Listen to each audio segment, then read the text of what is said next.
Welcome, fellow explorers of the strange and unsettling. Today, we're not just telling stories. We're doing a deep dive into 5, truly chilling and unexplainable accounts. These are experiences that really defy easy answers, moments where reality itself seemed to bend, leaving this lingering sense of mystery that kind of pushes against everything we think we know. Our mission today, like always, is to present these powerful experiences, to really understand the unsettling details, and maybe extract some insights into, this profound human encounter with the unexplained. You might find yourself questioning what you thought you knew about the world around us. It's a common thread, isn't it? Across cultures, you find these kinds of stories. They tap into our deepest fears, but also our most primal curiosity about, the unseen. What's particularly striking is how these accounts, they're all different, but they consistently highlight this human confrontation with phenomena that just don't fit. They don't fit our conventional understanding. Kind of prompts us to look for deeper explanations, maybe. Absolutely, and that's what we're here to do. We've collected these accounts, treating them as our source material, to see what patterns emerge, what questions they provoke. So settle in, because we're about to delve into stories that, I think they're guaranteed to stay with you. Let's begin with a brush with danger and an unexpected, almost impossible protector. Okay, so our first story takes us to rural farm country. It follows a young boy, youngest of 5 siblings, walking home from the bus stop. His mom, she was a single nurse, couldn't always pick him up, but his aunts and uncles were usually around. So one day, he's walking this familiar stretch of road, it's on his family's property, and this van speeds past him. Then it pulls over up ahead. As the boy passes the van, he sees this gruff, bug-eyed older man inside. And the man's gaze felt, the boy described it as like an excited shark setting sight on its prey. Pretty chilling. The man gets out, spins this story, says the boy's parents were in a car crash and he needs to go to the hospital right away. Okay, red flags immediately, right? Huge red flags. His parents were divorced. His dad lived 2 states away. There was absolutely no way they'd be in the same car. So the boy, thinking quickly, asks if the man had already picked up his brother Ricky. Smart kid. Very. The man doesn't miss a beat, says, "Yeah, picked Ricky up from school, took him away already." Problem is, the boy didn't have a brother named Ricky, so he ran, just bolted, cut across the forest towards his house, the old man yelling, following him on foot. He's exhausted, finally reaches his driveway, sees his mom isn't home, panic sets in, right? He's thinking the man's gonna follow him inside. But then he sees someone else, his Uncle Buck, standing right there on the porch, cleaning his favorite rifle. Wait, Uncle Buck? Yeah. But wasn't he? Exactly. That's what struck the boy as incredibly odd. His mom had told him Uncle Buck was on vacation. He hadn't seen him in months. So he screams, "Uncle Buck, that man's trying to get me in his car." Mm-hmm. Now, Uncle Buck, you have to understand, was not someone to be messed with. World War II vet, Willie Nelson braids, ZZ Top beard, a biker. Known for whiskey, cigars, winning bar fights. Just, the kind of guy you really don't mess with. The boy runs inside, watches from his bedroom window. He sees Uncle Buck quickly put the rifle together, yells something at the man. The man narrows his eyes, spins around, and just, quote, hightailed it back. Gone. Okay, so what's chilling here isn't just the appearance of a protector right when he's needed. It's the specific details. This aligns with documented cases of what some researchers call crisis apparitions. Crisis apparitions. Yeah, where a loved one appears, often at a moment of extreme danger or even, death, sometimes thousands of miles away. And what makes them distinct, potentially, from just hallucinations or grief, is they often involve details the witness couldn't have known, or sometimes tangible physical effects. So you're saying it might not just be memory or the mind under stress. What about the rifle, that specific detail? Exactly, that detail about the rifle, a specific known object. That's what elevates this. It pushes it beyond maybe simple psychological projection. And this is where the story gets really, truly unexplainable. It certainly does. So a few minutes later, the boy goes back to the porch to thank Uncle Buck. But he's gone. When his mom and siblings get home, he tells them everything. This terrifying ordeal. His mom goes, quote, "whiter than a sheet." She asks if he's sure it was Uncle Buck, even asks if he was wearing his motorcycle jacket. Uh-oh. Yeah. That night, his grandmother explained the truth. The chilling truth. Uncle Buck had died months earlier in a motorcycle crash down in Florida, and he was buried in those exact clothes, including that jacket and the rifle, the one the boy saw him cleaning. It was usually kept under lock and key in the grandma's basement. When Uncle Buck died, the keys vanished, the case stayed locked. But when his grandma checked after hearing the story, the case was unlocked. Yeah. Unlatched. Incredible. Tangible evidence. almost. To this day, the father, the boy grown up, doesn't know what to make of it, but he absolutely credits Uncle Buck with saving his life. Okay, so from a protective presence that defies death, we move to a different kind of inexplicable encounter. One that challenges our very sense of reality and who we know, even those closest to us. Our next story takes us to a condominium. A family owned 2 apartments there, one on the 7th floor, one on the 8th. And the only way between them, an elevator or the staircase. That's it. So one night, someone gets a craving for ice cream. The narrator's mom sends them down to the freezer in the downstairs apartment, the 7th floor one. So takes the keys, goes down. It's dinner time, so the apartment's dark, empty, or supposed to be. Steps into the pitch black and realizes someone's on the sofa. Oh, Yeah. Flits the light switch, and it's their dad, just sitting there. Which is strange, but okay. They just go for the ice cream. Asks him, hey, got the key to lock up? No answer. Shrugs it off. Figures he must have a key, right? He must lock the door when he came in. Goes back upstairs to the 8th floor apartment.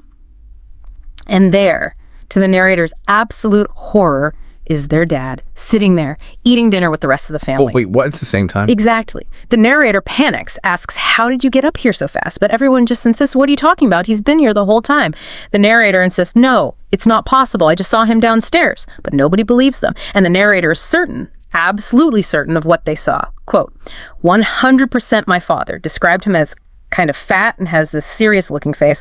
So hard to mistake, apparently. And again, emphasizes absolutely no way for anyone to go up or down without first meeting at the elevator or the staircase. This is a classic doppelganger encounter. And for anyone listening who isn't familiar, a doppelganger isn't just a look-alike. It's traditionally seen as a ghostly double of a living person, often considered an omen, sometimes a premonition.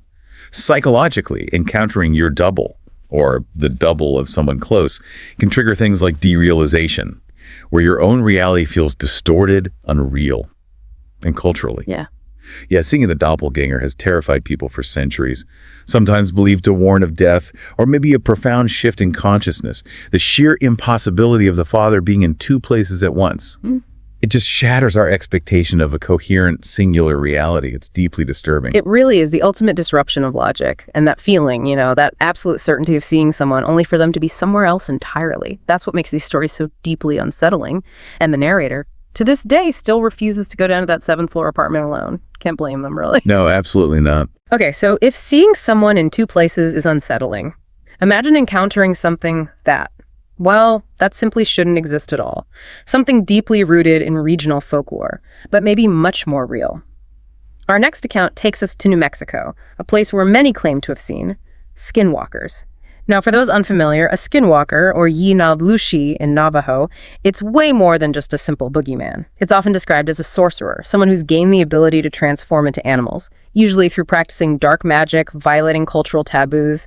They're seen as corrupted healers, basically. And the Navajo people fear them deeply. It's not something taken lightly. Not at all. If you ask a Navajo person about them, they'll often just ignore the question or maybe laugh it off, say, oh, white people believe they're myths. But that's often a way to avoid speaking about something considered incredibly dangerous. So this story comes from a father. He owned a small delivery service out of Farmington, New Mexico, often delivered packages to remote areas.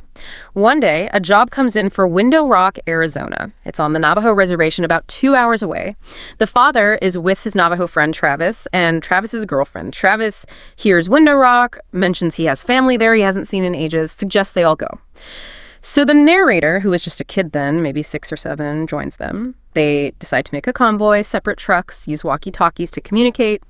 The plan is, Dad makes his delivery, Travis visits family, they all check out Window Rock, which is this really cool rock face with a big hole through it.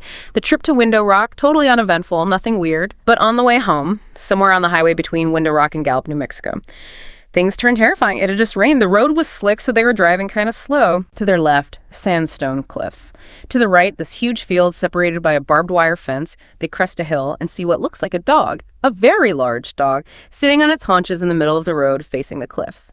The dad radios Travis. Hey, Trav, do you see that big-ass dog? And Travis's voice comes back, yelling, almost hysterical. That's no dog. Speed up. Hit it right now. JJ, you have to hit it. Please, please hit that thing right now.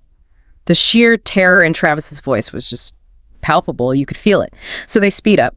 As they get closer, The narrator sees it more clearly. It's covered in this brown, wiry, matted fur. Looks like it has dried blood all over it, still facing the cliffs.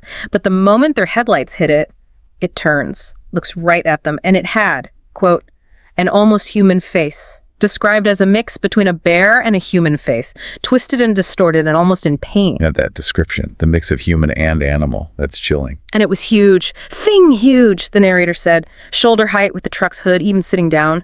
Just as they're about to hit it, it lets out this scream.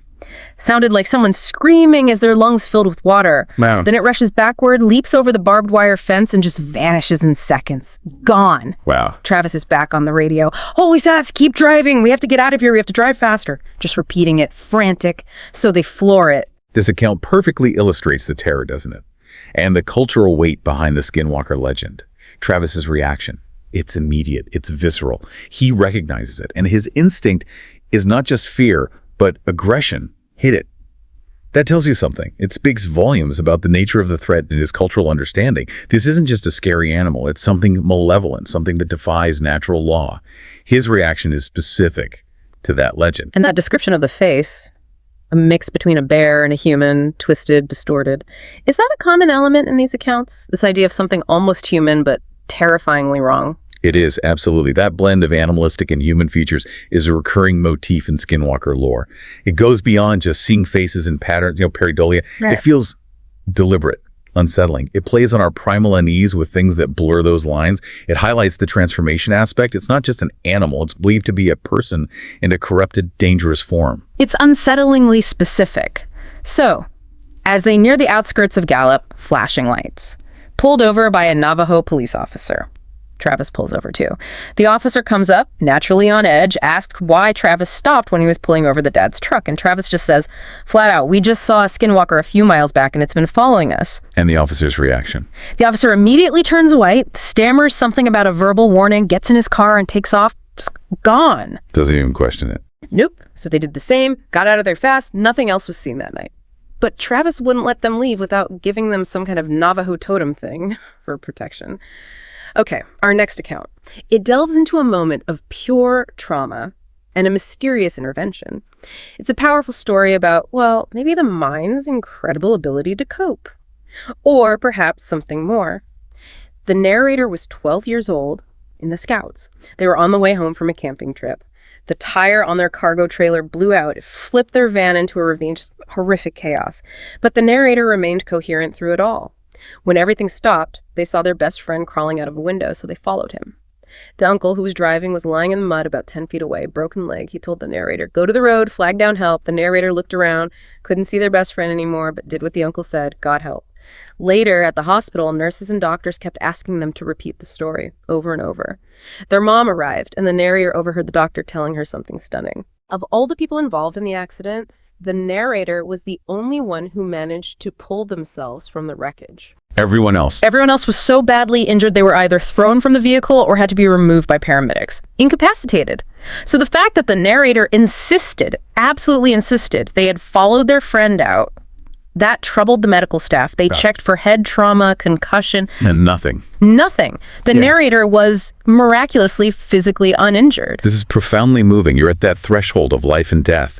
The mind, in moments of extreme stress, extreme trauma, can create powerful narratives to help survive. It's possible. It could be a profound subconscious coping mechanism, maybe a form of dissociation that allowed the narrator to act, to function when others couldn't. That's one explanation. Mm-hmm. But it also opens the door, doesn't it, to something beyond. You hear stories of terminal lucidity, or like the first story, an apparition of a loved one providing a final act of guidance. Mm. The clarity, the certainty of the narrator's memory, despite the medical facts, it makes it incredibly impactful. It leaves that question wide open. That's the tension, exactly. The mind's immense power versus the idea of a genuine, unseen intervention. And the tragic truth came later. Their best friend had died in the accident. He wasn't wearing a seatbelt, was thrown through the windshield. Everyone else was accounted for, severely injured. None of them could have crawled out like the narrator describes, but the narrator still wonders, did they imagine it? Was it a survival mechanism kicking in? Quote, or maybe it really was my best friend helping me out of trouble one last time. It leaves you with chills, that possibility. It really does. Okay, our final tale. It's brief, but incredibly disorienting. A glimpse into a possible tear in reality. The narrator was in first grade, at recess, playing on their DS, the handheld game. A friend was nearby shooting hoops. The friend asks, "Hey, betcha I can make a shot from halfway across the court." The narrator looks up, replies something like, "You can try, but you probably won't make it." Standard kid stuff. Then the narrator turns their gaze back down to their DS, to the game. Suddenly, their dad asks them, "What did you mean by that?" Wait, their dad? At school? No. They look up, and they're sitting on their living room carpet, talking with their dad, and it's dark outside. Instantly. They were, quote, sitting in the same position, playing the same game, same level, even the exact same spot in the level. Everything just continued normally that night. They didn't tell anyone at the time. It was too weird. But looking back now, they say it was really freaky. This sounds like a classic case of what people describe as missing time. Or, maybe even more accurately, a profound, instantaneous environmental shift. It's where individuals experience this sudden, inexplicable gap, not just memory loss, but finding themselves in a completely different location or time with zero recollection of how they got there. So it's not just a blank, like you said, it's a shift. Yeah. And the continuity, the game, the same spot in the level, that's key here, isn't it? Exactly. That detail, the continuity in the game, is what makes it so hard to just dismiss as, say, daydreaming, or even a brief blackout or seizure. Neurologically, sure, certain types of seizures or dissociative states can sometimes cause disorientation or memory gaps. But in cases like this, described so clearly with no apparent medical cause, it profoundly challenges our understanding of time, of perception, our continuous experience of reality. It makes you question the very fabric of it. Yeah. The narrator said it felt as if I had teleported through space and time. The only rational explanation they could think of later was maybe a dream, but they know it wasn't. They were awake.